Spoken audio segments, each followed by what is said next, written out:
What's going on, everyone? My name is Nicholas Merton here from DataDash, and today is March 3rd of 2023. Well, folks, I hope you are having a fantastic day wherever you are, because in today's video, I want to spend some time to talk about some major charts that are going to help us to determine whether or not we're really ready to sustain the next bull market, or if what we're seeing over the past 24 hours is the beginning of a broader correction to the downside.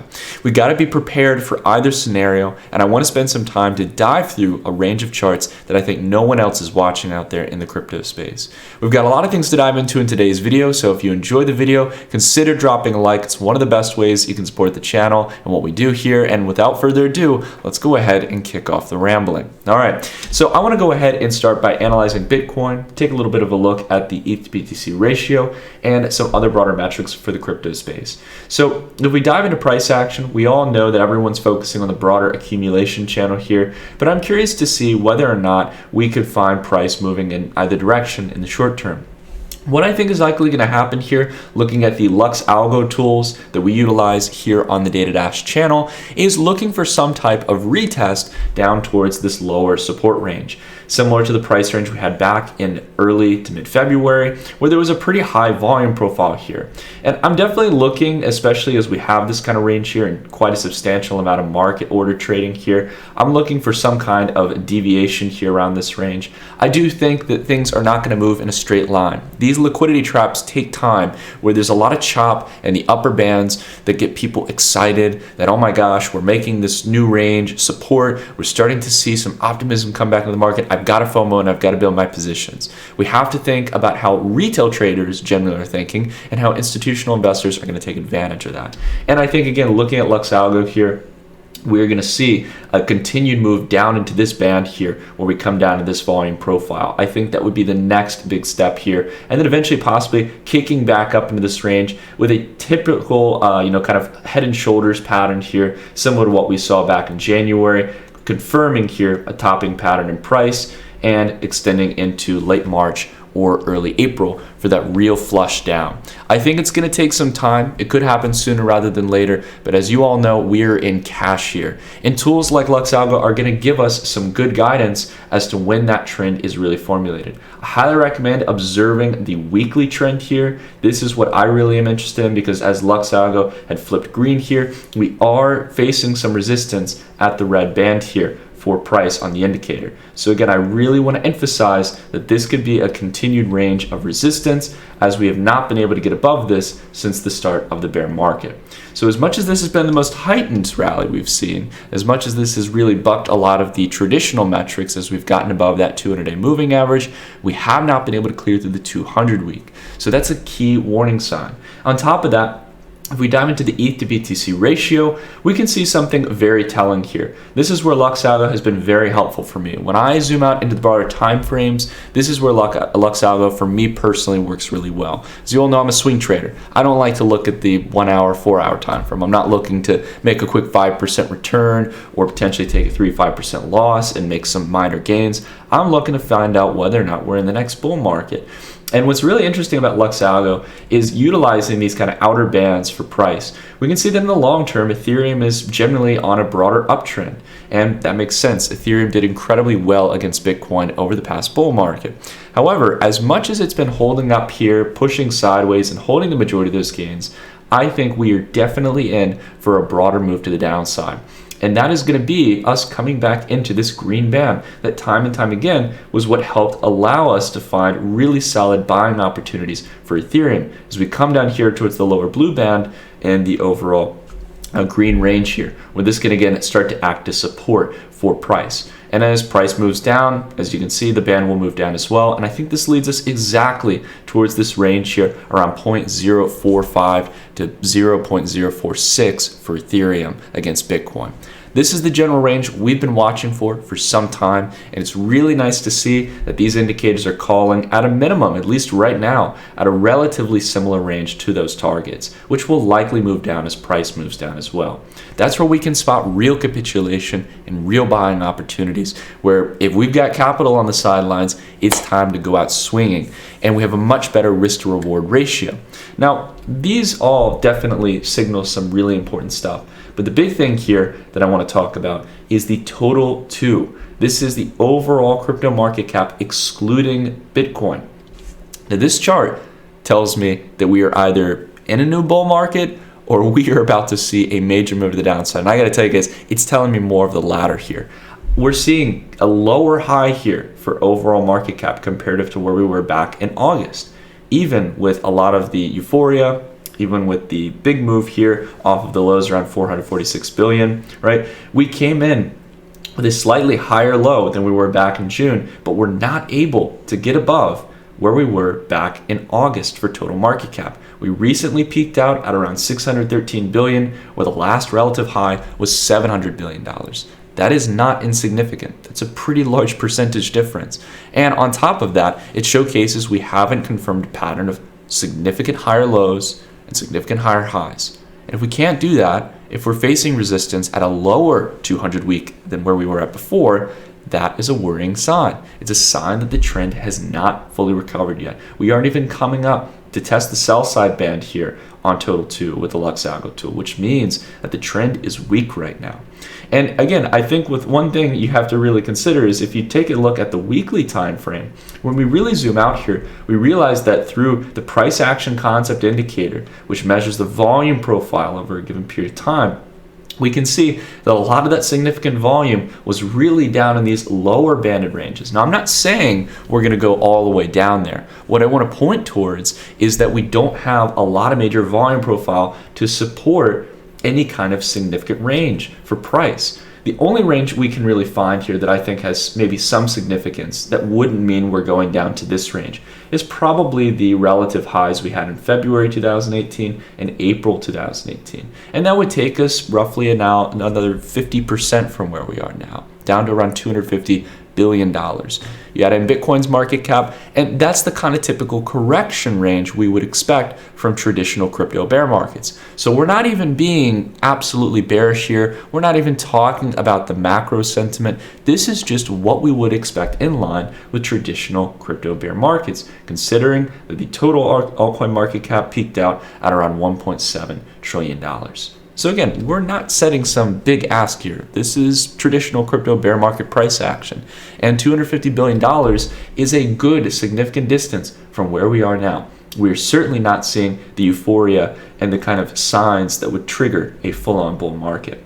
If you guys are interested in getting access to some of these tools, I highly recommend you guys check out the link down below in the description. Lux Algo is one of our new partners here on the channel, and it's one of the tools that I personally use alongside some really great metric tools like Bookmap and our data science tool, which we'll take a look at later, CryptoQuant. These are the kind of tools and resources that I like to use because they help me on a macro perspective to find swing trade opportunities, to know whether or not the short-term noise is really something substantial or, yet again, just noise as it typically ends up being. And these indicators can really help you. Again, everyone will find a different way to use them. For me personally, I like using it to find capitulative events, or more specifically, when there's hyper euphoric periods in price, where it's time to start taking profits for more short-term swing trades. So again, this is really something powerful that you can add to your arsenal. And there's a ton of free indicators you guys can get access to, but they also have the premium indicators that you guys can sign up for at the link down below. There's a 20% discount code that you guys can use when signing up. But again, there's a lot of things to focus on here. I think, again, the long-term ETH to USD pair still has a long way to go. We are right now only 67% down from the lows. We only went down about 82%. But if we are doing anything like the traditional bear market, it's important to realize just how big of a difference 82% down from the all-time highs is from, say, 90%. The difference here is huge, from $870 all the way down to about $500. And if we see, again, like we saw in previous bear markets, say a 92% correction or a 94% correction, you're talking about ETH going down to just a few $100s. Again, people really misunderestimate those percentage differences when measuring top to bottom. They think, oh, there can't be too much of a difference between an 80 or 90% correction. Well, there's a massive difference. And I don't know exactly when that timeline is going to be, guys, but I got to be honest, if I'm just turning off, the analysis here, just looking at price looks weak. We have not been able to get above this $16 to $1,800 range for Ethereum for multiple months, more than half of a year now. That's not the kind of stuff that signals to me that, hey, forget what the Fed's doing, crypto's living in its own world. And now we've got to get into the big chart that I really want to share with you guys here, that I think is, again, going to kind of nail this point across. And that is Bitcoin divided by the NASDAQ, the BTC to NASDAQ ratio that we've talked about a lot here on the channel. Now, this indicator is one that we haven't watched for some time because overall, we were generally setting in a lower price pattern here. But throughout the month of January, with the significant rebound that Bitcoin had of about 50%, a lot of people started thinking this is the start of the next bull market. Well, the BTC to NASDAQ ratio is going to tell us whether or not Bitcoin can break against that correlation. Right now, we can see very clearly that equities are still in a bear market. The Fed realization that the tightening is going to continue is weighing in, and equities are respectively moving down. But the question is whether or not can Bitcoin just break away from it? Can it be this sort of kind of hedge or digital gold as I think many people originally intended it to be? Well, the market and price will tell us this. And to be honest with you guys, it does not look pretty. We are continuing to face resistance at the same range we got shot down in July, in November, and yet again for a third time here in February. And this makes me think that we are likely coming back down at a minimum to the traditional range we saw back in October and November, that we might have a chance to come down here towards some of these lower bands as we've talked about before. I don't want to be too overtly bearish, but again, guys, we have to realize that Bitcoin, at least as of now, is trading as a risk-on asset. The altcoin market as a whole is a risk-on asset class. And if we're not going to be having quantitative easing like we had for the last decade, and rather have the counter opposite, right? We're going to have the quantitative tightening of monetary policy across the vast majority of central banks, right? Maybe there's some short-term blips. Maybe the Bank of Japan and the Bank of China are doing some stimulatory efforts. But at the end of the day, whether or not the Fed, the ECB, and Western markets are going to be tightening or if they're going to be easing. And to be honest with you guys, they're tightening right now. They need to get inflation down. They realized over the past couple months as they went from 75 basis point hikes to 50 and then 25 that they're falling behind the curve. This is what Neil Kashkari and so many people from the Fed are finally leaking out now. And it's why the bond markets, which we've been talking about, are responding in such a harsh way. It's why the 2-year yield, right now is pressing towards its highest weekly close, up towards 4.8%. And we can take a look at the 1-year yield as well, right? 1-year government bonds, highest level here, well beyond where we were back in November. This all tells us that the market is pricing in a higher federal funds rate. The most efficient market to predict these net metrics and numbers and future projections is the bond market. We need to listen to what the bond market is saying here. And equity markets and crypto, they can live in la land and they can think that everything's fine and it doesn't matter and the macro is boring. But this is the kind of stuff that's going to give you an edge as a trader as to whether or not you're going to make money or lose significant amounts of money. We cannot ignore inflation and the pressure that that has on central banks to do the opposite of what benefits asset prices. Now, I want to go ahead and spend some time as well to take a look through our data science partner, CryptoQuant. What's really cool about this is that it's a free tool for you guys to access. You guys can go through and access a lot of their data science models. And more specifically, you can access our CryptoQuant Insights dashboard, which is linked down below in the description. You guys can follow it and utilize it as one of your tools to see whether or not some of the data science models are starting to point out certain patterns or signal, for example, short-term overbought patterns or oversold or capitulative patterns. Now, one thing that I want to emphasize, there are 2 key charts from our dashboard that I want to dive into today: the net unrealized profit or loss, as well as the supply and profit. Now, we've talked about these indicators a good amount here on the channel, but one thing that I really want to emphasize here is, again, not only the idea that during this kind of macro environment, we're going to be setting in a higher low here in the capitulatory event, that kind of blue retest on the net unrealized profit or loss model. This is measuring on-chain metrics, more specifically unspent transaction outputs, to see when they were actually spent, or in this case, when was the Bitcoin last moved on-chain, which kind of assumes roughly the value of those Bitcoin. Are we really going to be setting in a higher low here considering the macro environment? I don't think so. I don't think this is our typical bear market capitulation event. And more specifically, The major move here into green territory with the stagnation and momentum we've seen is not a good sign for the broader trend. This is not usually what we see. We usually start to see us move into the yellow territory quite quickly, but we've been continuing to roll over here and haven't even gotten above where we were, say, back in May of last year. On top of that, the thing that really has me concerned is that we did not come down into the typical capitulation range on our custom indicator, the SMA 30 for the supply and profit, which measures the overall percentage of Bitcoins on chain that are in profit according to their UXTO. And again, we have not been able to come down that range. We only went down to about 49 points versus the 43-point range. And the momentum here on the SMA 30 is starting to slow down. Again, look back over the charts here, guys. At a minimum, whether or not you agree that we're going back down to new lows or are just going to retest in a similar range to the lows, at least the momentum here is starting to fade. And that's why, again, we keep coming back here to this talking point that Bitcoin is very well in a distribution pattern. Some kind of head and shoulder formation, something that, again, it gets people excited about what could happen for price, right? That's what everyone wants to happen. Just going long right now.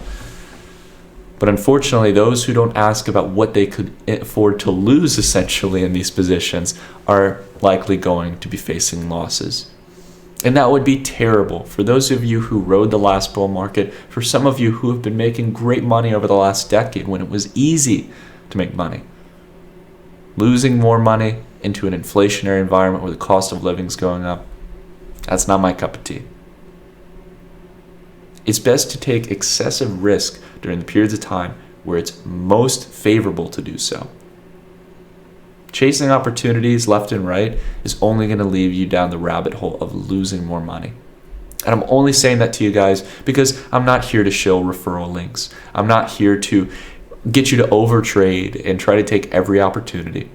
Statistically, we know day traders, 95, 98% in most markets, lose money. And I would bet you that 99% of people would fare much better if they just simply remained in cash and waited for the long-term swing trade entries, or just dollar cost averaged or long-term invested. And if you guys are doing that, if you're dollar cost averaging, that's fine. The only thing I recommend is that you get more aggressive into capitulation.